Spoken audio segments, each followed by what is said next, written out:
اللعين الرجيم بسم الله الرحمن الرحيم الحمد لله الذي لا يضره المنع والجمود ولا يخفيه الإعطاء والجود إذ كل معط منتقص سواه وكل مانع مذموم ما خلا هو المنان بفوائد النعم وأوائد المزيد والقسم ما اختلف عليه دهر فيختلف منه الحال ولا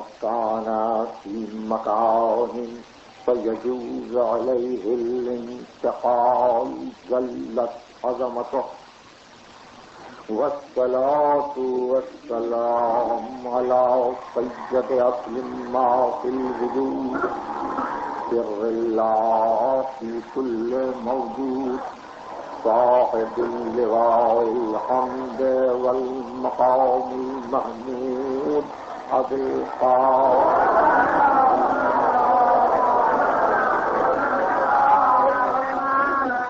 وأهل بيته الطيبين الطاهرين المعصومين المظلومين الذين أذهب الله عنهم الرجس وطهرهم تطهيرا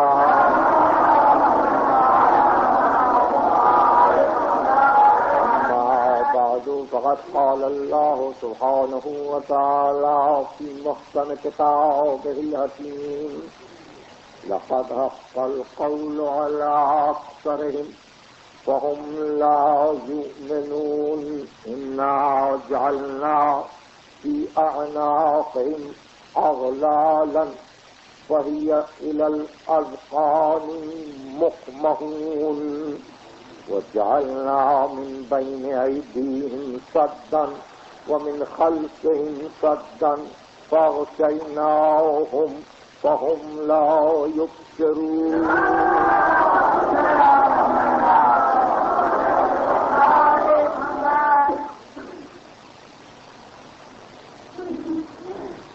آپ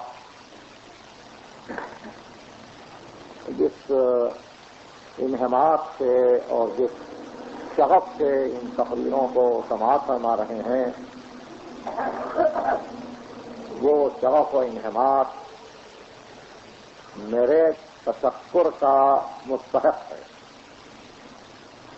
اور یہ بھی کہ جو کچھ محنت کی جا رہی ہے وہ اس نیت سے نہیں ہے کہ آپ کے معلومات میں اضافہ ہو بلکہ نیت یہ ہے کہ خیالات پریشاں ایک جاں ہوں بہت سے افکار مختلف مقامات پر حافظے میں محفوظ رہ جاتے ہیں بغیر ربط و تسلسل کے تقریر کا کام یہ ہے کہ ان خیالات کو مربوط کر دیں مسلسل کر اور اس طرح سے میں اپنی کوششوں میں کامیاب ہو رہا ہوں یا نہیں اس کی گواہی تو آپ کا حافظہ دے گا کہ آپ کہاں تک اپنی فکر کو مربوط کرتے ہیں کل ہم قرآن مجید کے 32ویں سورہ الف لام میم سجدہ کی ایک آیت سے بحث کر رہے تھے اور وہ آیت وَلَوْ تَرَىٰ إِذِ الْمُجْرِمُونَ نَاكِسُو رُءُوسِهِمْ عِندَ رَبِّهِمْ تم دیکھتے اے رسول کہ جرم کرنے والے اپنے پروردگار کے سامنے گردنوں کو جھکائے کس طرح سے کھڑے ہوں گے اور یہ کہتے ہوئے پائے جائیں گے کہ ربنا ابصرنا و سمعنا فرجعنا نعمل صالحا قانون کیا. اب ہم نے سن لیا، اب ہم کو پھر واپس اپنی زندگی عطا کر دے، قیامت کے میدان سے پھر دنیا میں بھیج دے. اب ہم عمل صالح کریں گے، اب ہم با یقین ہو گئے، اب ہم یقین والے ہو گئے. ارشاد ہوا لو شئنا لآتینا کل نفس ہداہا، اگر ہم چاہتے تو ہر نفس ہدایت پاتا، اگر ہماری مشیت ہوتی تو ہم کسی نفس کو گمراہ نہ ہونے دیتے، اگر ہم چاہتے تو اپنی قدرت تامہ سے کسی کو بے راہ نہ ہونے دیتے، مگر ہم نے ان کے اختیار تمیزی پر چھوڑ دیا تھا.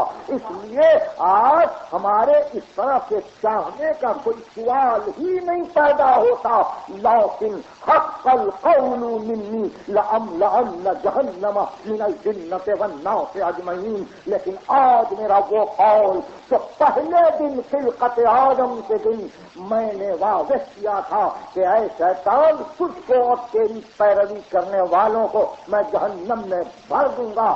آج بھی وہی کہہ رہا ہوں، قیامت کے دن وہ میرا قول پورا ہے، وہ میرا قول سچا ہے کہ جن و انس اس جہنم کو بھر دیا جائے گا.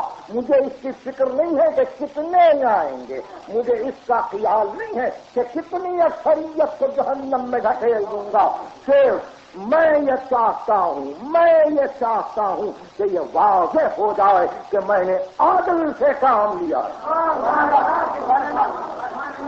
عدل الہی، یہ گفتگو کل تھی، اب ہم آگے بڑھ رہے ہیں.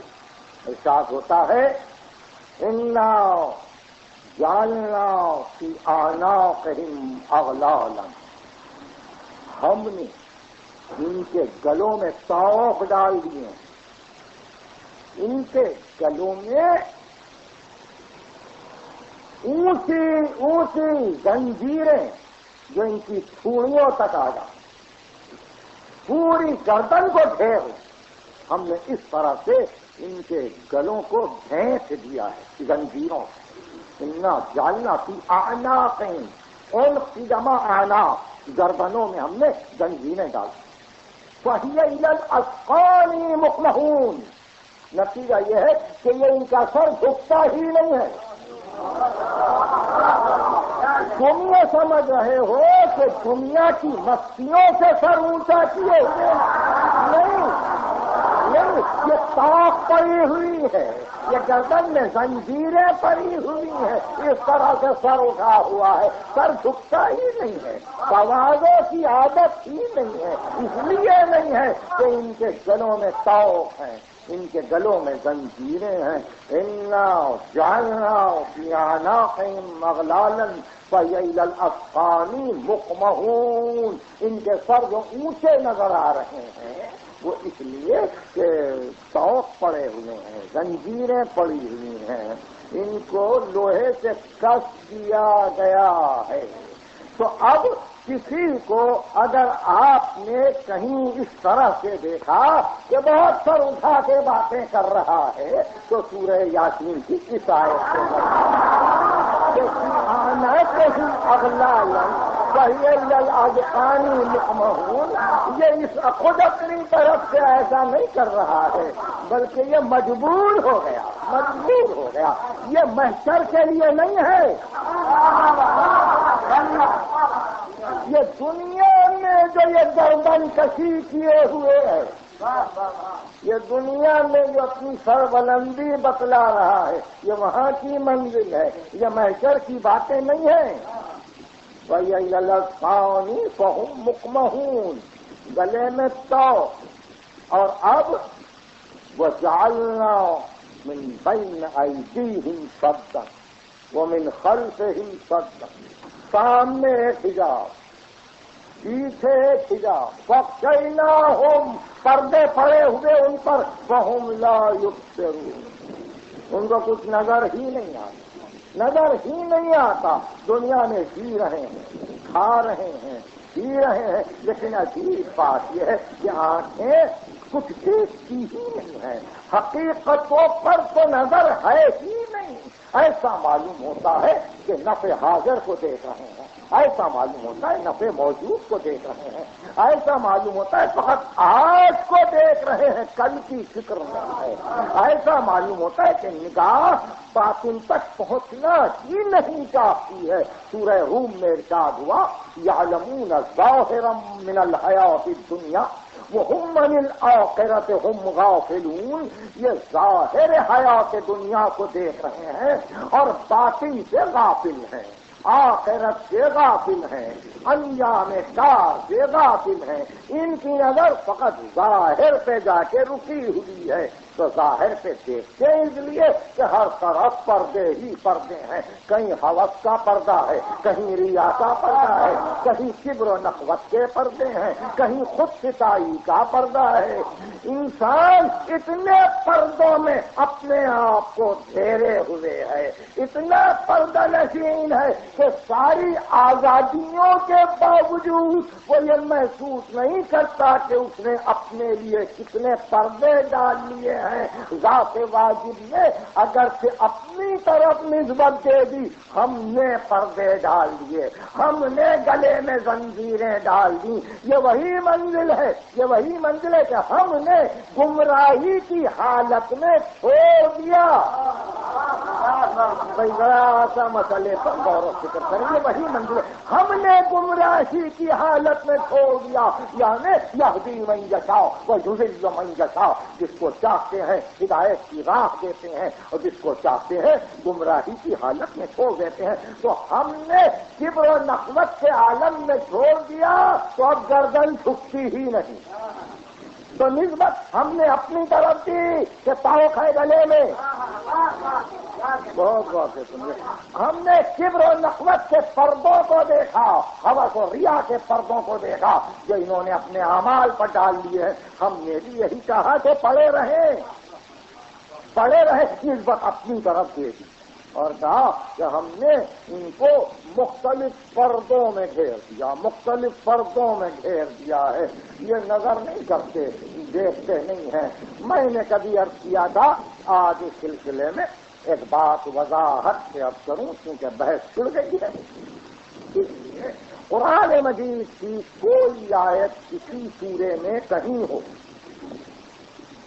اگر معصوم اس کو کسی خاص موقف سے استعمال کرے تو پھر وہ آیت کا استعمال سمجھ میں آتا ہے۔ پھر یہ نہیں پوچھا جا سکتا کہ آپ نے اس آیت کے یہ معنی کیوں لیے۔ اگر معصوم جو مرضی الہی کا نمائندہ ہوتا ہے، اگر آیت کو کسی مقام پر صرف کرے جو بظاہر ایسا معلوم ہو کہ وہاں صرف نہیں ہو سکتی، لیکن مزاج الہی کو جاننے والا اور اشارات الہی کا ترجمہ کرنے والا اور مرضی الہی کو پہچاننے والا رضائے رب کا جویا اگر کسی مقام پر کسی آیت کو صرف کر دے تو اس وقت سمجھیے اب یہ صرف صحیح ہے۔ اب آپ دیکھ رہے کس آیت سے بیٹھے ہو، جعلنا من بین ایدیہم سدا ومن خلفہم سدا فاغشیناہم فہم لا یبصرون۔ آپ کے مفسرین نے لکھا کہ ہجرت کی رات آئی، ہجرت کی رات آئی، نبی کا بستر دکھا، نبی اور علی میں سرگوشیاں ہوئی، بھائی نے اور بھائی کو اپنے سامنے بستر پر لٹا دیا، اپنی چادر اڑا دی اور یہ کہہ کے چلے کہ میں جا رہا ہوں۔ تو جاتے ہوئے مڑ کے دیکھا بستر پر بھائی کو اور بھائی نے دیکھا چادر ہٹا کے، گوشے چادر ہٹا کے رسول کو، اور یہ پوچھا کہ باہر تو یہ سب کھڑے ہوئے ہیں، آپ کیسے جائیں گے؟ آپ کیسے جائیں گے؟ یعنی یہ وہ وقت نہیں ہے جیسا کہ مورخین نے لکھا کہ یہ لوگ بعد میں آئے، ایسا نہیں، گھر گر چکا تھا، گھیر لیا گیا تھا، اور ایسے موقع پر نبی آمادہ ہجرت ہوئے۔ تو بھائی نے کہا آپ کیسے جائیں گے؟ کہا ہم جاتے ہیں، تمہاری بھی حفاظت اور ہماری بھی حفاظت اسی میں ہے کہ ان کی آنکھوں پہ پردے ڈال دیے جائیں، اور یہ طے کے دروازے پر قدم رکھا گیا ہے پڑھی وجعلنا من بین ایدیہم سدا ومن خلفہم سدا فاغشیناہم فہم لا یبصرون۔ علماء کہتے ہیں کہ اگر کوئی کسی مقام پر یہ چاہے کہ دشمن اس کا نہ دیکھے تو اس آیت کی تلاوت کرے۔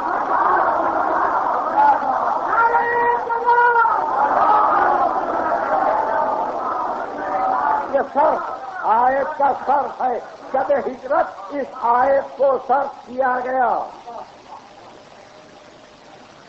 بین ایدیہم صدا ومن خلفہم صدا فاغشیناہم فہم لا یبصرون وسواء علیہم اانذرتہم ام لم تنذرہم لا یؤمنون۔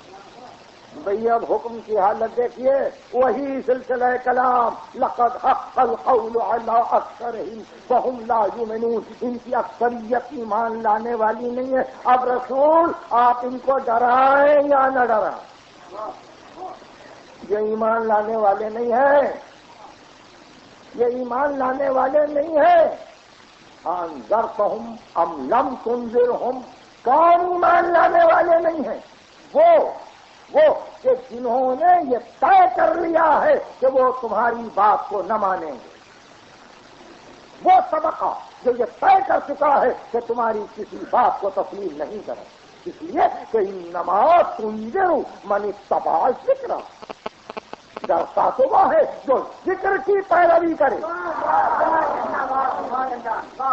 ان ہوا الا ذکر للعالمین، یہ عالمین کے لیے ذکر ہے۔ وما اسألکم علیہ من اجر وما انا من المتکلفین، میں نے جو اجر مانگا ہے وہ نمائش کے لیے نہیں مانگا ہے، وہ عالمین کے لیے ذکر ہے۔ وَلَتَعْلَمُنَّ نَبَأَهُ بَعْدَ حِينٍ، تم کو بعد میں اس کا پتہ چلے گا کہ میں نے اجر کیا مانگا، اس کو ذکر کیوں بنایا گیا۔ انما تنذر من اتبع الذکر، وہ ڈر جائے گا جو ذکر کی پیروی کرے گا، حکم کی نہیں۔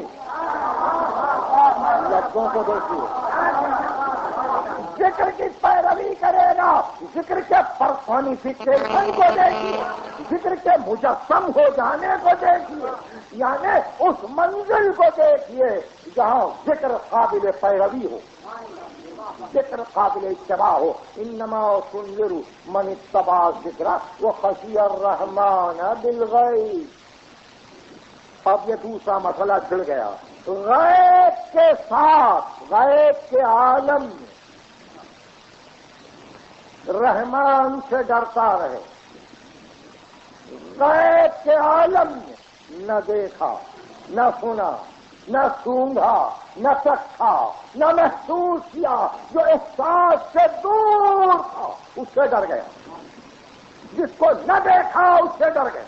یہ اسی وقت ممکن ہے کہ جہاں کوئی موعظہ، جہاں کوئی تحریر، جہاں کوئی تقریر کام نہ آئے بلکہ کسی اور کو ڈرتا ہوا دیکھے، کسی اور کو مقام خشیت میں دیکھے، جہاں کسی اور کو اتصال بالغیب کے ساتھ دیکھے، جہاں کسی اور کو غیب سے متصل دیکھے، یہ اسی وقت ممکن ہے۔ یہ تحریر و تقریر سے ممکن نہیں ہے، یہاں بندوں کا ہونا ضروری ہے کہ نگاہ کے سامنے وہ بندے رہیں جو ڈرتے ہو۔ یہی وہ منزل ہے، یہی وہ منزل ہے کہ جہاں کہا گیا انما تنذر من اتبع الذکر وخشی الرحمن بالغیب، جو ڈر جائے، رحمان سے ڈر جائے، رحمان سے ڈر جائے۔ عجیب منزل ہے، خشی الرحیم نہیں ہے، خشی الرحمن بالغیب، جو رحمان سے ڈرے۔ رحمان اور رحیم کا فرق معلوم ہے؟ رحمان وہ جہاں رحمت عمومی ہو کہ فرعون کو پالے، نمرود کو پالے، صداد کو پالے، حامان کو پالے۔ رحیم وہ جہاں مومن کو اس کے عمل کا صلہ اتنا دے دے کہ مومن فرحناک ہو جائے۔ رحیم وہ جہاں حضب حوصلہ کھلا دے، رحمان وہ جہاں حوصلے کو نہ دیکھے، اپنی ربوبیت کو صرف کرے، اپنی ربوبیت کو صرف کرے۔ تو ارشاد ہوا کہ رحیم سے تو ڈرنا ہے مگر خوف کا کمال یہ ہے کہ رحمان سے ڈرے کہ سب کو دے رہا ہے، سب کو پال رہا ہے، سب کی تربیت کر رہا ہے، میرا مالک سب کے لیے سہارا ہے۔ خشی الرحمن بالغیب، جو رحمان سے ڈر جائے تو بشرہ بمغفرۃ واجر کریم، ان کو بشارت دو مغفرت کی اور اجر کریم کی۔ یہ وہ منزل ہے کہ جہاں آج ہم تھوڑی سی اس مسئلے پر گفتگو لازم جانتے ہیں، وہ یہ ہے کہ بڑا نازک مسئلہ ہے قضاء و قدر کے بعد غیب و شہود کا۔ غیب و شہود کا بڑا نازک مسئلہ ہے، کیا غائب ہے،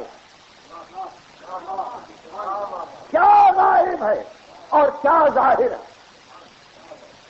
یہ آپ کے دماغوں میں ہے۔ میں صرف ایک جگہ کر رہا ہوں، مربوط کر رہا ہوں، کیا غائب ہے اور ظاہر کیا ہے۔ دیکھیے، ہمیشہ یاد رکھیے کہ جہاں تک جہل ہے غیب ہی غیب، جہاں علم ہے ظہور ہے، جتنا علم اتنا شہود،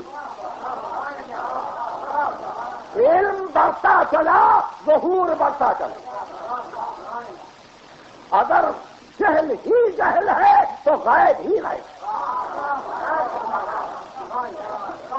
جہل ہی جہل ہے تو غیب ہی غیب، اور اگر علم ہی علم ہے تو شہود ہی شہود۔ اب آپ سمجھ رہے ہیں اس بحث کو؟ آئیے، دعائے عرفہ۔ عرفہ عجیب و غریب دعا ہے سید الشہداء حسین بن علی صلوات اللہ وسلم۔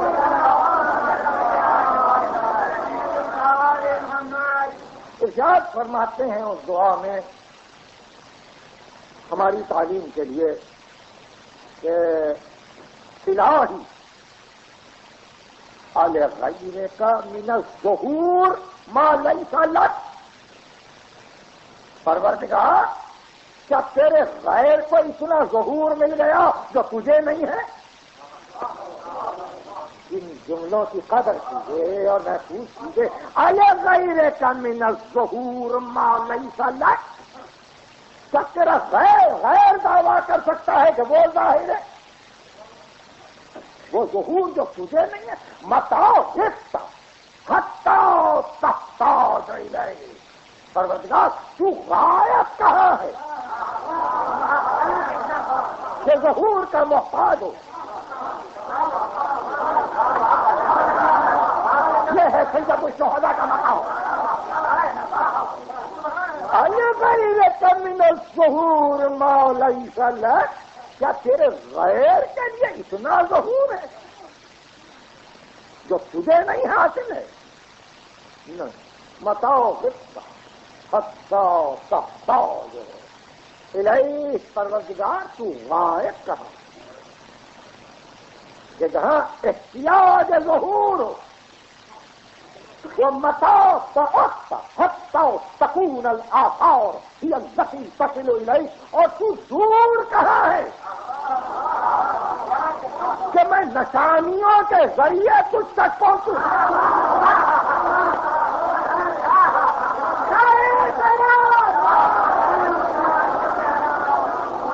دیکھیے، یہ شان علم ہے۔ اور ایک بات یاد رکھیے، اولین و آخرین میں علماء، فقہاء، محدثین، مفسرین، قاری، حافظ، قرآن کے مبین، رسول کے ساتھ رہنے والے، حضر سفر میں ساتھ دینے والے، رسول سے قرآن کو سننے والے، ان سب کو اگر آپ جمع کر لیں اور ان سب کو اکٹھا کر کے ان سب کی زبان سے ایک ایسا جملہ مجھے سنا دے،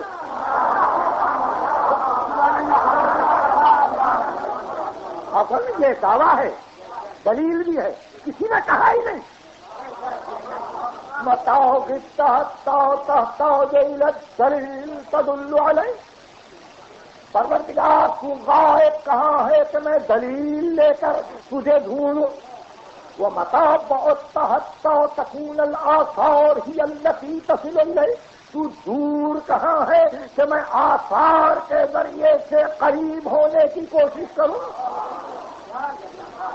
بھائی خدا شاہد ہے کہ میری تقریر کا ماحصل ہو جائے گا اگر یہ آنے والے جملے یاد رکھیں. کیف یستدل علیہ. پروردگار میں اس کو تیری ذات پر کیا دلیل بناؤں.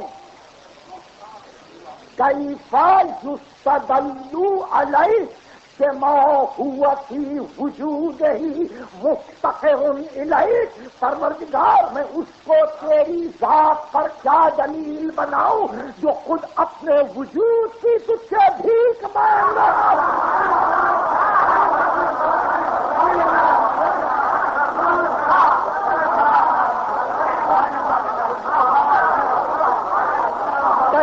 يستدل عليه بما هو في وجوده مفتقر إليه. پروردگار میں کیا اس کو تیری ذات پر دلیل بنا کر لاؤں. میں کیا اس کو تیری ہستی کا ثبوت بنا کر لاؤں جو خود اپنے وجود کی تجھ سے بھیک مانگ رہا ہو. مفتقر الیہ. فقیری کر رہا ہو اپنے وجود کے لیے. وہ تیری ذات پر کیا ثبوت بنے. دیکھیے بیٹے کی منزل یہ ہے اور باپ نے دعائے صباح میں کہا تھا الذی دل علی ذاتہ بذاتہ. وہ کہ خود اپنی ذات اس کی ذات پر دلیل.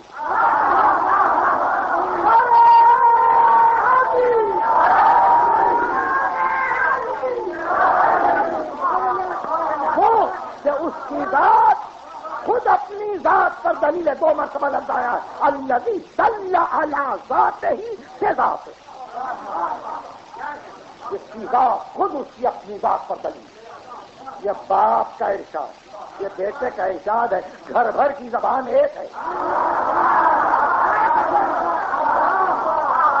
گھر بھر کی زبان ایک ہے. امام رضا سے مامون نے کہا وحدت باری کے متعلق ارشاد فرمائیے. ارشاد فرمایا وَلَهُ وَحْدَانِيَّةُ الْعَدَدِ.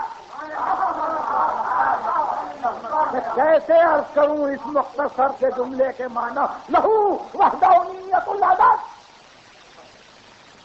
اس کے لیے عدد کی بھی وحدانیت. اس کے لیے عدد کی بھی وحدانیت ہے. عدد آپ سمجھتے ہیں ایک عدد, مگر جہاں عدد ذہن میں آیا ایک وہاں پھر 2, وہاں پھر 3, وہاں پھر 4. ارشاد فرمایا جہاں عدد خود ایک ہو جائے, جہاں عدد آگے نہ بڑھے لہو وحدانیت العدد. اب اس کے بعد کا سلسلہ انہی مجلسوں میں کسی اور مقام پہ شاید میں منزل سے دور ہو جاؤں. عجیب و غریب خطبہ ہے امام رضا کا دربار مامون میں. وحدانیت الہی ارشاد فرمایا لغیرک من الظہور ما لیس لک. متاع تحتاج الى الدلیل تدل علیہ. ومتاع تکون الآثار ہی التي توصل الیہ. پروردگار تو غائب کہاں ہے کہ میں کسی اور کو دلیل بنا کے رکھوں. تو دور کہاں ہے کہ کسی اور سے میں تیری قربت کو چاہوں. اس کو کیسے دلیل بناؤں تیری ذات پر جو خود اپنے وجود میں تیرا محتاج ہو. دیکھیں علم, یہی بحث کیا. علم کہاں تک لے جاتا. ارشاد فرمایا امیت عین لا تراک علیہا رقیبا. وہ آنکھ اندھی ہو جاؤ جو تجھ کو اپنے حال پر نگراں نہ پا.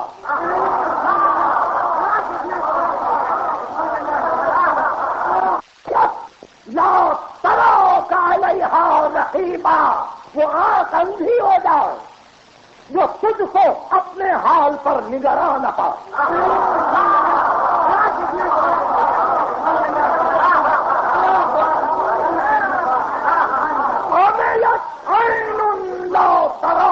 علیہا رقیبا، وہاں کندھی ہو جائے. یہ مقام علم ہے جو تجھ کو اپنے حال پر نگراں نہ پائے، جو تجھ کو حاضر و ناظر نہ جانے. تو دیکھ رہا ہے، تو حرام دیکھ رہا ہے، وہاں کندھی ہو جائے.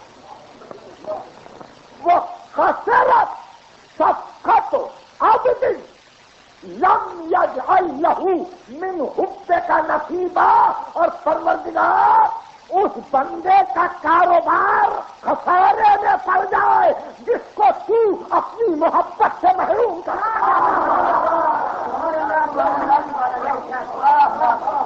اس بندے کا کاروبار خسارے میں پڑ جائے جس کو تو اپنی محبت سے محروم.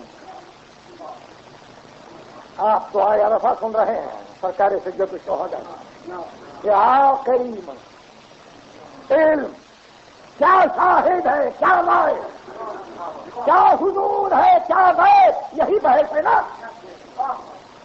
ارشاد فرماتے ہیں کہ الہی رأیتک کا ظاہرا فی کل شیء، پروردگار میں نے تجھ کو ہر شے میں ظاہر بظاہر پایا. رائے ظاہرا فی کل شیء، کیوں؟ اس لیے کہ تعرفت لی فی کل شیء، کہ تو نے اپنا تعارف ہر شے میں کروایا. تعرفت لی فی کل شیء فرأیتک ظاہرا فی کل شیء، تو نے اپنی ذات کا تعارف مجھ سے، تعارف لی مجھ سے ہر شے میں کروایا. فرأیتک ظاہرا فی کل شیء، میں نے تجھ کو ہر شے میں ظاہر بظاہر پایا. یہ دیتا ہے.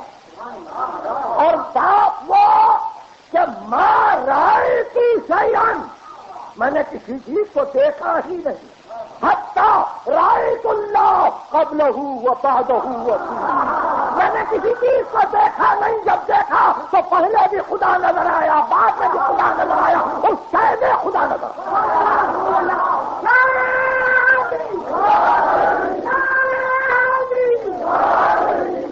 رأیتک ظاہرا فی کل شیء تعرفت لی فی کل شیء. فرأیتک ظاہرا فی کل شیء، مالک میں نے تجھ کو ہر شے میں ظاہر بظاہر دیکھا. علم اپنے کمال پر حضور ہے، علم اپنے کمال پر حضور ہے. جس کو جتنا علم دیا پردے ہٹائے، جس کا جہل جتنا بڑھا پردے بڑھتے. اب سامنے بھی پردے، پیچھے بھی پردے، آنکھوں کے بھی پردے، نظر ہی نہیں آتا. مطلب یہ کہ علم نہیں ہے، جہل ہی جہل ہے. جہاں جہل ہے وہاں عقل نہیں ہے. جہل اور عقل ضد ہے نا، عقل یا جہل ضد. اور جہاں جہل نہیں ہے وہاں عقل، جہاں عقل نہیں ہے وہاں جہل. اور جہاں عقل نہیں ہے اس کی تعریف قرآن نے کیا کی؟ وَيَجْعَلُ الرِّجْسَ عَلَى الَّذِينَ لَا يَعْقِلُونَ. جہاں عقل نہیں ہے وہ نجاست ہے.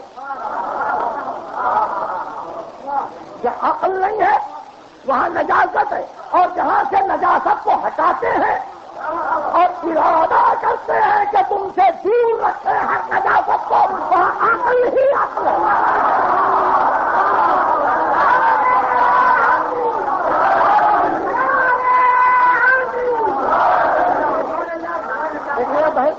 وَيَجْعَلُ الرِّجْسَ عَلَى الَّذِينَ لَا يَعْقِلُونَ.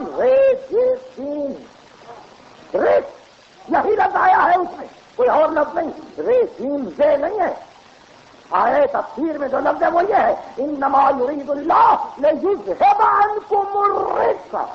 اللہ نے یہ ارادہ کیا ہے کہ تم سے دور رکھے رجس کو. یا ارشاد ہوا رجس وہاں ہے جہاں عقل نہیں ہے. تو جہاں عقل ہی عقل ہے وہاں رچ نہیں ہے، رچ نہیں، جہاں عقل ہی عقل ہے وہاں طہارت ہے. تو طہارت سے دشمنی نجاست کو ہے، عقل سے دشمنی جہل کو ہے، عقل سے دشمنی جہل کو. اور یہ وہ منزل ہے کہ جہاں آنے واحد کے لیے کسی منزل پر عقل کو ذرہ برابر بھی جہل کا خوف نہیں ہوتا. شاید میں سمجھا نہ سکا، جملے کو پھر سنیے. یعنی عقل جہل سے نہیں ڈرتی، عقل جہل سے نہیں ڈرتی، عقل مطمئن ہے. بڑی عجیب بات، یہ عجیب بات ہے. یہ ممکن ہے کہ جہل گھیرا ڈال دے، یہ ممکن ہے کہ جہل عقل کو گھیر لے، یہ ممکن ہے کہ عقل کے اطراف معاشرہ پورا جاہلوں کا ہو.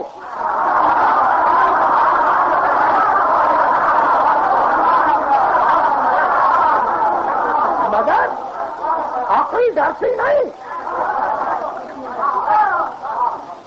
امین ممین فرماتے ہیں کہ لا احدث بحرب ولا احرب بسیف. علی کو تلوار سے نہ ڈراؤ، علی کو جنگ کی دھمکی نہ دو. نہ میں تمہاری جنگ سے ڈرتا ہوں نہ تمہاری تلوار سے. بڑی عجیب منزل ہے. ظاہر ہے ہم جیسے جیسے آگے بڑھتے جاتے ہیں تھوڑی سی فکر کو بلند کرنا پڑتا ہے.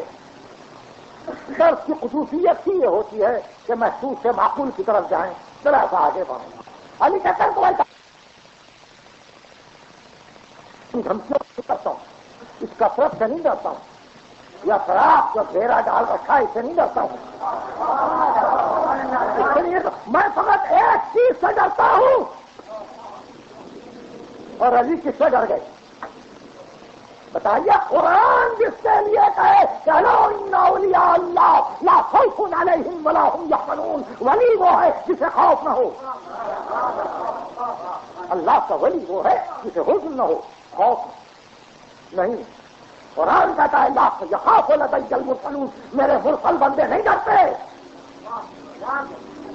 دوسری منزل قرآن وضاحت کرتا ہے کہ لا یخافون لومۃ لائم، ان کو ملامت کرنے والے کی ملامت نہیں ڈرا سکتی. یہ سورہ مائدہ کی آیت ہے، یاد ہے نا آپ کو؟ وہ مشہور آیت جہاں ارشاد ہوتا ہے یا ایھا الذین آمنوا، اے صاحبان ایمان. یہ شان خطاب کو دیکھیے، اے صاحبان ایمان من یرتد منکم، اگر تم مرتد ہو جاؤ. اے صاحبان ایمان، اے صاحبان ایمان من یرتد منکم عن دینہ، تم میں سے جو مرتد ہو جائے وہ نہ کرے کہ ہم بھی چلے. اکثریت تو گئی تھی، اب ہم بھی چلے. یا ایھا الذین آمنوا من یرتد منکم عن دینہ، جو دین سے مرتد ہو جائے وہ ہم کو نہ ڈرائے.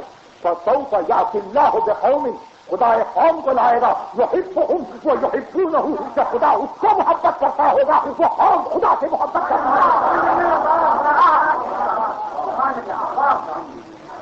اذلۃ علی المؤمنین عزۃ علی الکافرین، مومنین کے سامنے متواضع ہوں گے، کافرین کے سامنے سربلند ہوں گے. یجاہدون فی سبیل اللہ، اللہ کی راہ میں لڑنے والے ہوں گے. لا یخافون لومۃ لائم، ان کو کسی ملامت کرنے والے کی ملامت ڈرا نہ سکے گی. یہ آیت ہے. یعنی اگر تم مرتد ہو جاؤ دین کو چھوڑ کر تو یہ نہیں کہا کہ ہم اور نمازیوں کو لائیں گے، ہم بڑے روزہ داروں کو لائیں گے، ہم حج کرنے والوں کو لائیں گے. کیا ہم ان کو لائیں گے جن کو ہم دوست رکھتے ہیں، جو ہم کو دوست رکھتے ہیں.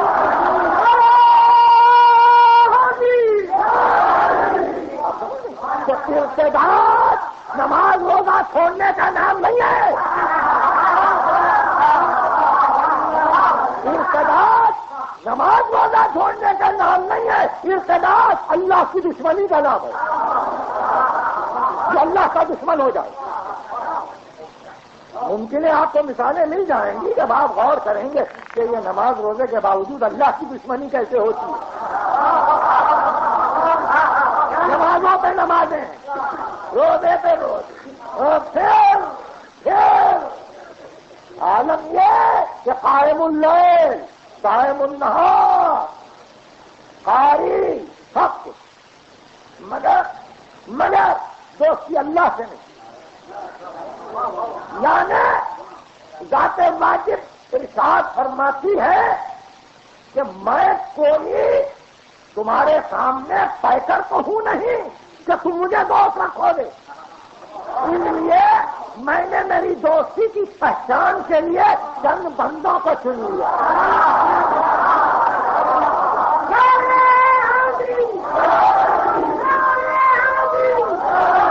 ان سے محبت ہے تو مجھ سے محبت, ان سے دشمنی ہے تو مجھ سے دشمنی ہے. ہم ایسے بندوں کو لائیں گے جو ہم کو دوست رکھتے ہیں, ہم ان کو دوست رکھتے ہیں. لا یخافون لومۃ لائم, ان کو ملامت کرنے والوں کی ملامت ڈرا نہ سکے گی. تو آپ نے دیکھا کہاں ہے, کہاں عدم خوف ہے. اس بات تو مانتے ہیں نہ مجھے تمہاری تلوار ڈرا سکتی ہے نہ تمہاری جنگ کا نعرہ ڈرا سکتا, مگر میں ڈر گیا. میں ڈر گیا. یہ کمال ہے علم ہے. بھائی ہمیشہ یاد رکھنے کا حج کرو.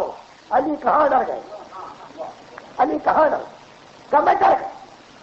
ارشاد فرماتے میں نے تم کو دیکھا کہ تمہارا حال ان اونٹوں کا سا ہے کہ جن کو کھلا پلا کے ذبح کرنے کے لیے لیا جا رہا, آگے لایا جا رہا ہو, اور وہ بڑے خوش ہوں یہ سمجھ کے کہ آج غذا اچھی مل رہی ہے. یہ مثال ہے, یہ مستقرمی ادب ہے. تم سمجھ رہے ہو کہ اب آرام ہے, مگر تم کو نہیں معلوم کہاں کھینچ رہے, کہاں تم کو لایا جا رہا ہے تم کو نہیں معلوم ہے. میرے مولا فرماتے ہیں کہ تمہارا عالم یہ ہے کہ تمہارے پاس آج کا دن ہی آخری دن, یعنی تم سمجھتے ہو بس یہی دن کام کا, اور اگر تمہارا پیٹ بھر جائے تو تم یہ سمجھتے ہو بس یہی زندگی. یہ خطبہ ہے نہج البلاغہ. اب اس کے بعد لو شئت, اگر میں چاہوں, یہ مزاج الہی ہے. لو شئنا, اگر ہم چاہیں, لو شئنا لآتینا کل نفس ہداہا, اگر ہم چاہیں ہر نفس کو ہدایت پہنچ جائے.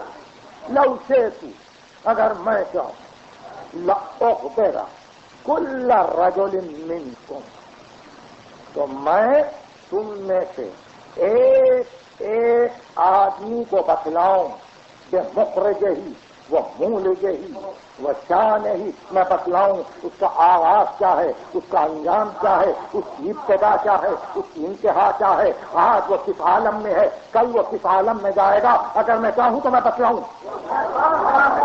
میں بتلاؤں تم کہاں سے آئے, میں بتلاؤں تم کہاں جا رہے ہو.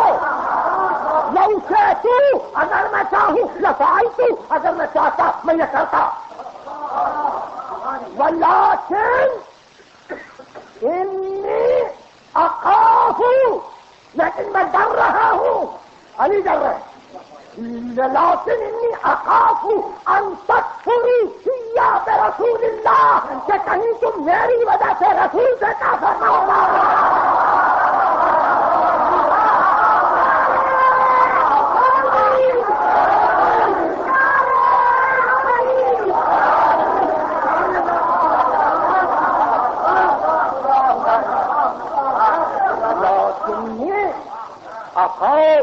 میں ڈر رہا ہوں ان تکفروا فی, میری وجہ سے, میری باتوں کو سن کے کہیں تم رسول سے کافر نہ ہو جاؤ. اس جملے کی بلاغت آپ سمجھ رہے ہیں؟ اگر میں تم کو یہ حالت بتلاؤں اپنے علم کی تو تم یہ سمجھو گے میں نے ہی بھیجا تھا رسول.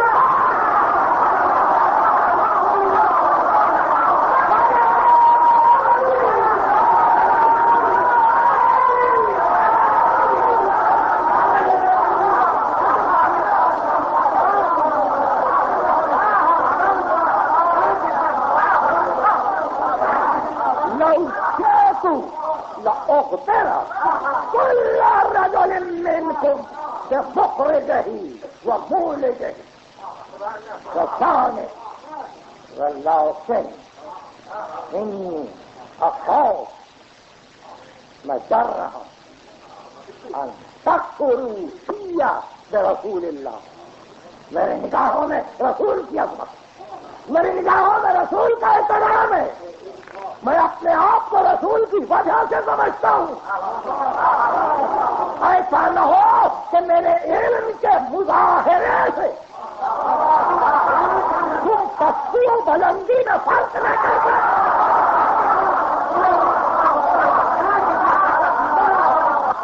اور اپنے آپ کو واضح کیا، اس لیے میں ڈر گیا. آپ نے دیکھا یہ عجیب عجیب منزل ہے.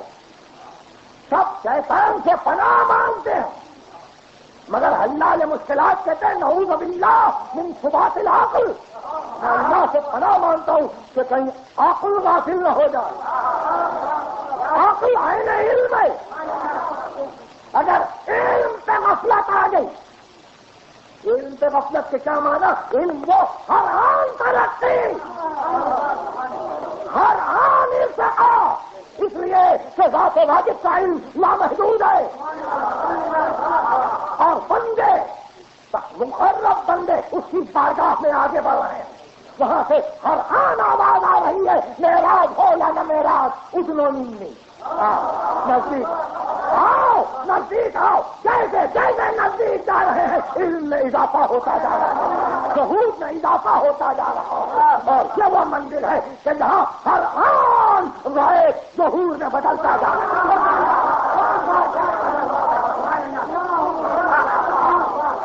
اب آپ سمجھیں اس منزل پر پہنچ کر غیب و شہود میں حیران وہ ہوتے کہ جنہوں نے صحیح معنی میں اس لطف کو سمجھا ہی نہیں، لطف الہی کو، کہ انسانیت سے اس کی عہد پاہد کی ارتقاء کے لیے غائب کی قدر ضروری ہے. میرے سننے پر دھیان دیں گے آپ. انسان کی ارتقاء کے لیے غائب لازم ہے. پتا اپنے اسرار کو نہیں کھولتا. ہزاروں غائب کیسے کیسے خوردبین کام کرے اور کیسے کیسے علم خلا سے ادویہ سے مدد ملے. پتا راز اپنا کھولتے جائے، جیسے جیسے راز کھلے دل میں ایک روشنی پیدا پر کے درختان سب در نظر ہوشیار ہر ورقی دفتری معرفت کردگار. تو یہ تو ایک پتے کا مقام ہے کہ ابھی کسی کی تحقیق ایک پتے کے لیے مکمل نہ ہو سکی. پتا غیب ہے، ذرہ غیب ہے، پتا نہیں ہے دنیا کو کہ ذرہ کیا چیز ہے. جس مقام پر 200 برس پہلے کہنے والے نے کہا تھا اور آج سائنس نے آواز دی. اس نے کہا دل ہر ذرہ لاؤ جو کس گاؤں کی. اگر ذرے کے دل کو چیرو، دل ہر ذرہ لاؤ جو کس گاؤں کی. آفتابی درمیان بھی اس کا آفتاب ذرے میں موجود ہے. یہ تھیوری آج کی ہے کہ نیوکلے کہاں ہے ذرے میں، کس طرح سے ایٹم پھٹتا ہے، ابھی ذرہ غائب ہے، ستا غائب ہے، تو مالک الملک کو کس طرح آ جائے سامنے؟ اور اس کے باوجود اگر کوئی کہے کہ میں نے خواب میں خدا کو دیکھا تھا، اور اس کے باوجود اگر فضائل امام احمد ابن حنبل لکھنے والا اس فضائل کی کتاب میں یہ لکھے کہ میں قبر پر زیارت کو پہنچا تو دیکھا زمین پھٹی ہوئی، میں نے قبر کو کام دیکھا، یا حضرت یہ قبر کو نقصان کیسے پہنچا؟ تو آواز آئی کل میرا معبود میرے فاتحہ کے لیے آیا، فضائل احمد کتاب موجود کتاب، تو اس کے کیا معنی ہوں گے؟ اس کے معنی یہ ہوں گے کہ جس نے علم سے ہٹ کر غیب کو شہید میں لانے کی کوشش کی، علم سے ہٹ کر غیب کو شہید میں لانے کی کوشش کی، کہ یوں آیا امام ابن تیمیہ خطبہ دے رہے تھے، منبر سے اتر کے پھر چاہو، لوگوں نے کہا یہ کیوں؟ کہ جس طرح سے میں اترتا ہوں منبر سے اس طرح خدا آسمانوں سے اترتا ہے۔ تو آپ نے دیکھا کہ جہاں علم سے ہٹ کر غیب کو ظہور میں لانے کی کوشش کی جائے، وہاں انجام بدل اس سے کچھ نہیں ہے کہ رچ پر رچ کی طرح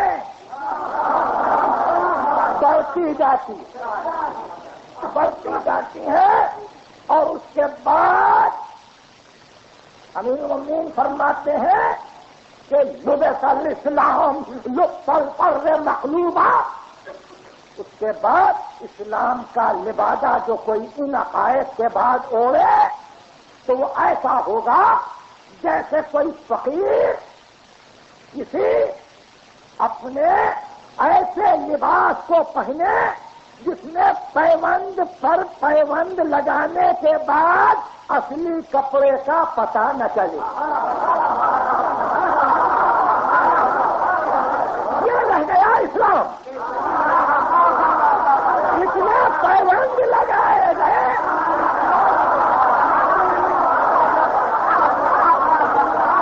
اتنے پیوند لگائے گئے کہ یہ فقیر کی گدڑی رہ گئی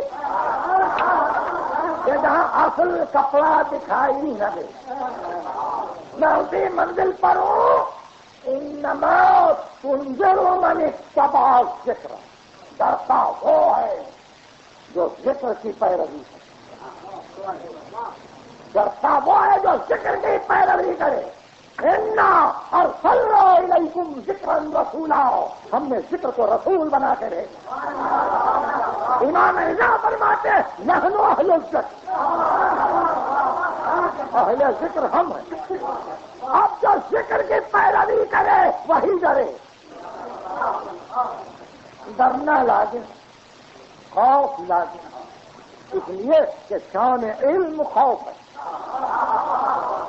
اب اس کے بعد تقریر ختم ہو رہی ہے اور ایک چھوٹی سی آیت ہے آج کے لیے، یہ ذہن میں رہے 3-4 لفظوں کی آیت ہے اور یہ قرآن مجید کی مہم آیتوں میں سے۔ انما یخشی اللہ، بجز اس سے کچھ نہیں ہے کہ اللہ سے ڈرتے ہیں من عبادہ العلماء، اس کے بندوں میں سے صاحبان علم۔ انما یخشی اللہ من عبادہ العلماء، اس کے بندوں میں سے علماء ڈرتے ہیں۔ اب اگر کوئی جاہل رات بھر روئے اور دن بھر دیوانہ وار سیکھے اور شرم کے عالم میں اس کو لرزے کی کیفیت ہو کہاں سے، تو آپ یہ نہ سمجھنا ڈر رہا ہے، نہیں، بڑا لیڈر ہے،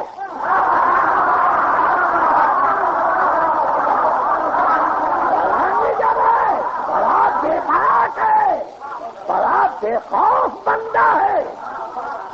انما یخشی اللہ من عبادہ العلماء.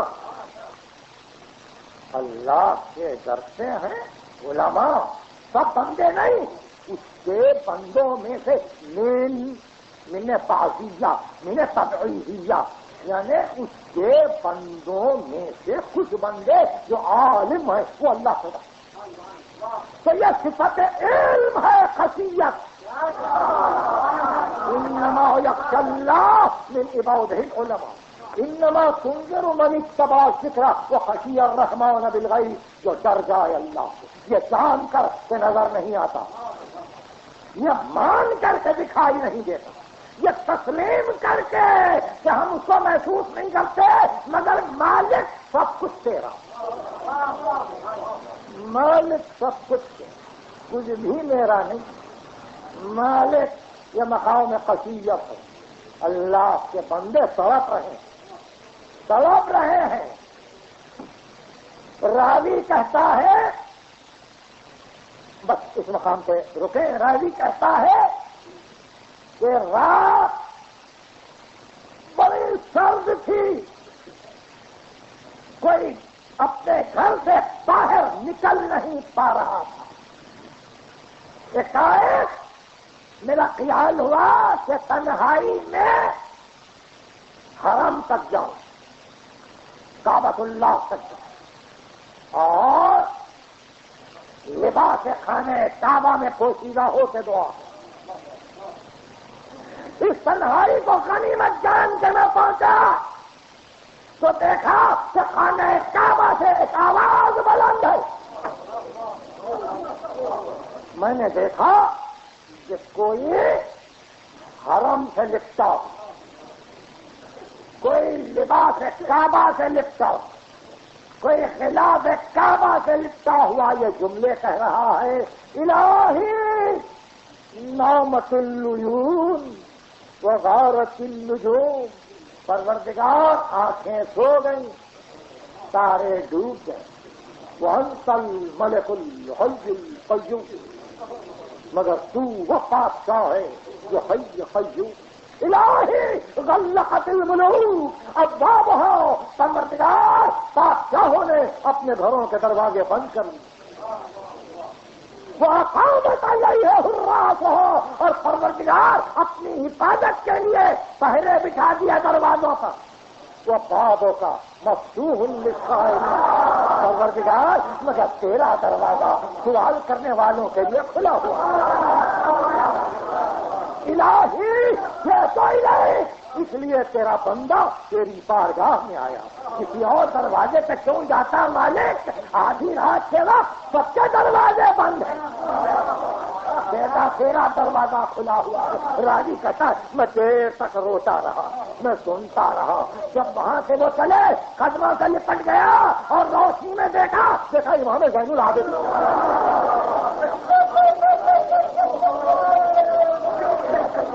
الہی نامت العیون وغارت النجوم وانت الملک الحی القیوم.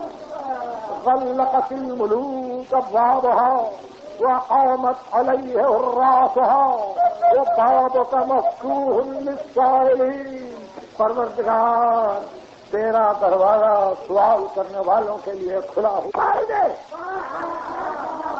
اب ایسے انفسنا رسول نے ایک کے لیے استعمال کیا. ایسے نفس ایسا، رجل ایسا. قوم کی قوم ہے یحبہم و یحبونہ. اللہ ان کو توڑ سکتا ہے، وہ اللہ کو توڑ سکتے ہیں. پھر ان کو کوئی عزیز نہیں ہے. آیت سے آیت فرق کر رہی ہے. دنیا حیران. جوان دیکھے تو گھوڑے کا بچھایا تو حسین کہنے لگے علی اکبر جاؤ، علی اکبر جاؤ. اس کے بعد آئے پڑھی ان اللہ اصطفیٰ آدم ونوحا وآل ابراہیم وآل عمران علی العالمین ذریۃ بعضھا من بعض واللہ سمیع علیم. آیت صرف ہو گئی، علی اکبر کے لیے وقت ہو گئی آیت. عباس گھوڑے سے گرے، حسین نے آیت پڑھی فَمِنْهُمْ مَنْ قَضَىٰ نَحْبَهُ وَمِنْهُمْ مَنْ يَنتَظِرُ وَمَا بَدَّلُوا تَبْدِيلًا۔ جانے والے جا چکے، انتظار کرنے والے انتظار کر رہے ہیں۔ حسین کو کسی کی فکر نہیں ہے، حسین محبت الہی میں غرق ہے۔ فرزند رسول، میں آپ سے معافی کا خواہاں ہوں، مجلسوں کے نام سے مجلسیں شروع ہوئی تھی، مگر میری یہ بد قسمتی تھی کہ مجلسوں کو ادھورا ختم کرنا پڑا، ادھورا ختم کرنا پڑا، مصلحتیں نہیں بد قسمتی، لیکن چاہتا ہوں کہ آج یہ ذکر ہو جائے، آج یہ ذکر ہو جائے، زحمت نہیں دوں گا۔ حسین کو ذات واصف پسند ہے، تمام علماء نے لکھا صبح عاشور ہوئی سیکنڈ آزادی، اور ایک مرتبہ حسین کی زبان سے یہ جملے نکلے فرست الخلق سرم کی ہوا کا وہی تمت العیال لکی ارا کا۔ معبود، میں نے دنیا کو چھوڑ دیا فقط اس لیے کہ تیری بارگاہ میں آ جاؤں، مالک میرے بچے یتیم ہو جائیں گے فقط اس لیے کہ میں تیری لقاء کا محتاج ہوں۔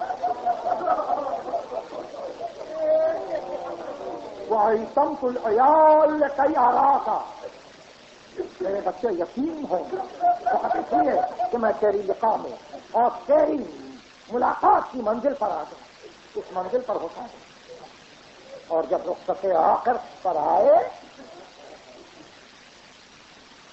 اور سب کو خدا حافظ کہا تو بیٹی نے ضد کہ بابا نہ جائیے، بابا نہ جائیے۔ بابا میں کہاں سوں رات کو؟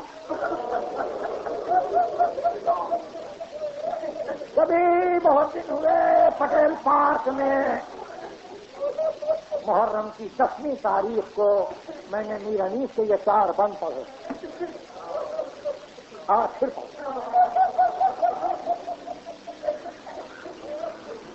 حسینہ جب سڑک گئی کہ بابا نہ جائیے، اور حجت یہ تھی کہ بابا مجھے تو عادت ہے آپ کے سینے پہ سونے، کہاں سوؤں گی بابا؟ تو اس وقت میر انیس کہتے ہیں اس بیت سے شروع کیا نیند آئے گی جب آپ کی بھوک آؤں گی بابا، میں رات کو مقتل میں چلی آؤں گی۔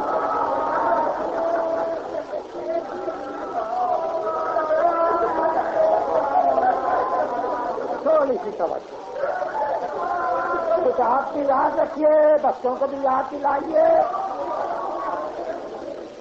نیند آئے گی جب آپ کی بھوک آؤں گی بابا، میں رات کو مقتل میں چلی آؤں گی بابا۔ فرمایا نکلتی نہیں سیدانیاں باہر، ہاتھی پر سلائے گی تمہیں رات کو مادر۔ وہ کہتی تھی سوئیں گے کہاں پھر علی اصغر، وہ کہتی تھی سوئیں گے کہاں پھر علی اصغر۔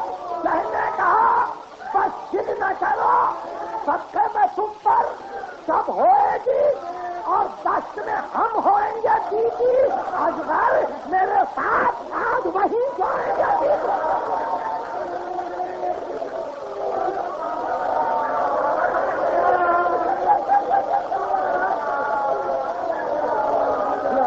منزل ہے اور سوا میر انیس سے اس مقام کو کسی نے ادا نہیں۔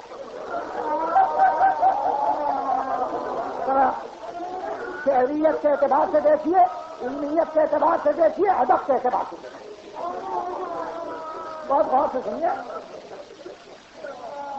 نیند آئے گی جب آپ کی بھوک آؤں گی بابا، میں رات کو مقتل میں چلی آؤں گی بابا۔ فرمایا نکلتی نہیں سیدانیاں باہر، چھاتی پر سلائے گی تمہیں رات کو بھاگا۔ وہ کہتی کہ سوئیں گے کہاں پھر علی اصغر۔ کہنے کا پر ضد نہ کرو، سب سے میں تم سب ہوئے گی، اور 10 میں ہم ہوئیں گے دیدی اصغر میرے ساتھ آؤ۔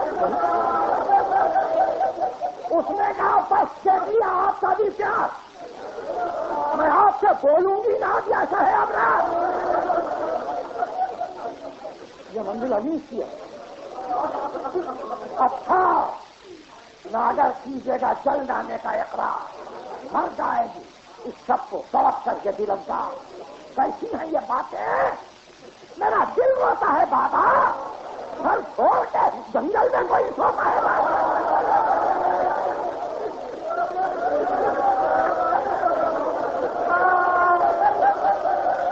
کیسی ہیں یہ باتیں؟ میرا دل روتا ہے بابا، گھر چھوڑ کے جنگل میں کوئی سوتا ہے بابا. اب شہزادی کا استدلال دیکھیے اور نیرنی اس کی زبان. کیسی ہیں یہ باتیں؟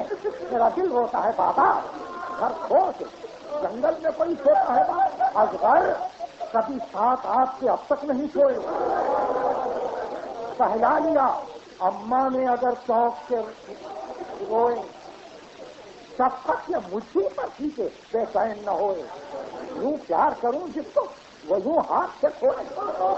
جیتے رہے فرمان کہ سب نور نظر ہے. میں آپ کی بیٹی ہوں، وہ اماں کے پیچھے ہے.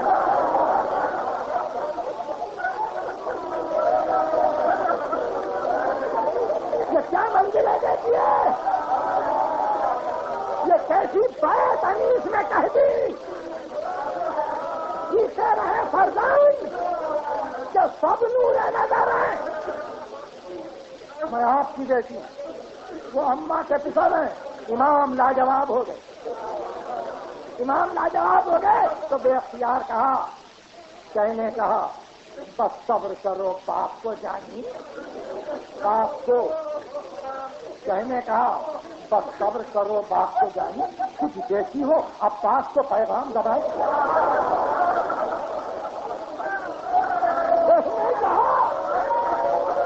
بس صبر کرو باپ کو جانی. کچھ دیکھی ہو اب پاس کو پیغام دبانی. پوجے ہیں لبے لال، یہ ہے تشنا دہانی. ملتا ہے تو بیٹی کے لیے لاتے پانی.